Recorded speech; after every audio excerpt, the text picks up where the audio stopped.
বন্ধুরা, শেষ পর্যন্ত বহুল চর্চিত সিনেমা কালকি 2898 এডি রিলিজ হয়ে গেছে, যেখানে আপনি জানেন প্রভাস, দীপিকা পাডুকোন, অমিতাভ বচ্চন ও কমল হাসান মেন চরিত্রে আছে। প্রথমেই বলে রাখি যে আপনি যদি হলিউড সিনেমা দেখে থাকেন তাহলে কালকিও ঠিক সেই রকমই সিনেমা। পুরো হলিউড স্টাইলের এক সিনেমা, জবরদস্ত ভিএফএক্স, অ্যাকশন সিন এবং এমন সব সিন আছে যা দেখে আপনি বুঝতে পারবেন না যে এটা ভারতের সিনেমা নাকি হলিউডের সিনেমা।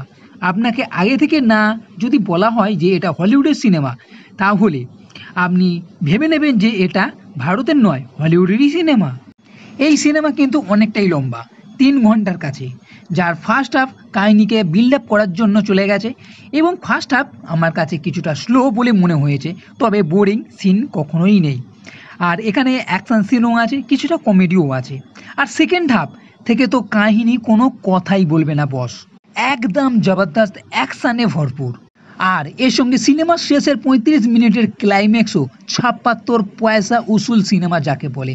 এমন টুইস্ট আছে যা আপনি কখনো কল্পনাও করতে পারবেন না। আর এই অ্যাকশন সিন দেখে আমার মার্ভেলসে, হলিউড সিনেমা, অ্যাভেঞ্জার্সে ওয়াকান্ডাতে থানোসের সঙ্গে থানোসের যে সেনা ছিল তার সঙ্গে যে লড়াই হয়েছিল তার কথা মনে পড়ে যাবে। সেই রকমই কিছু অ্যাডভান্স হাতিয়ার, সেই রকমই কিছু সিন, ফোর্স ফিল্ড, মানে ক্লাইম্যাক্স একদম খুবই দুর্দান্ত। বলতে গেলে এই সিনেমা মহাভারতের যুগ থেকে শুরু, যেখানে শ্রীকৃষ্ণ অশ্বত্থামাকে অভিশাপ দেয় চিরকাল জীবিত থাকার, এবং এর সঙ্গে এটাও বলে ভবিষ্যতে কলিযুগে যখন পাপ খুব বেড়ে যাবে তখন শ্রীকৃষ্ণেরই অবতার কল্কি আবার জন্ম নেবে, তখন তাকে অশ্বত্থামা রক্ষা করতে হবে। সিনেমার ঘটনা 2898 সালে, যেখানে পাপ সম্পূর্ণরূপে বেড়ে গেছে, গরিবরা আরও গরিব হয়ে গেছে, ধনীরা আরও ধনী। এখানে যে ভিলেন আছে তার এক কমপ্লেক্স আছে, সেখানে বড়লোকদের রাখা হয়।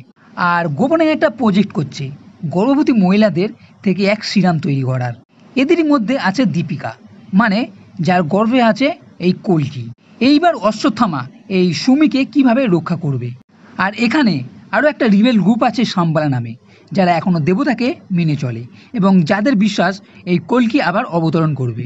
আর এখানে প্রভাস কল্কি নয়, সে একটা আলাদা চরিত্র ভৈরব নামে, যে বাউন্টি হাউন্টার। সেও সুমিকে টাকার জন্য ধরে সুপ্রিমোকে দিতে চায়। এই সুপ্রিমো সুমিকে মারতে চায়, মানে বাঁচা আর মরার এক লড়াই। শেষ পর্যন্ত কি হবে তার জন্য তো আপনাকে এই সিনেমাটা দেখতে হবে। এই সিনেমাতে কিছুটা কমেডি দেখানোর চেষ্টা করা হয়েছে, তবে আমার মনে হয়েছে এখানে কমেডি খুব একটা জমেনি। আগেই বলেছি সিনেমা পুরো হলিউড স্টাইলের। স্টার ওয়ার্স সিনেমার বন্দুক বা গ্যাজেট হোক, অথবা ডুন সিনেমার কিছুটা বালিয়ারি দেখানো, পুরো পয়সা উসুল সিনেমা, যেখানে আপনি অশ্বত্থামা আর ভৈরবের একটা অ্যাকশন সিনও দেখতে পাবেন। আর এই সিনটা দেখেও বেশ জমে যাবে।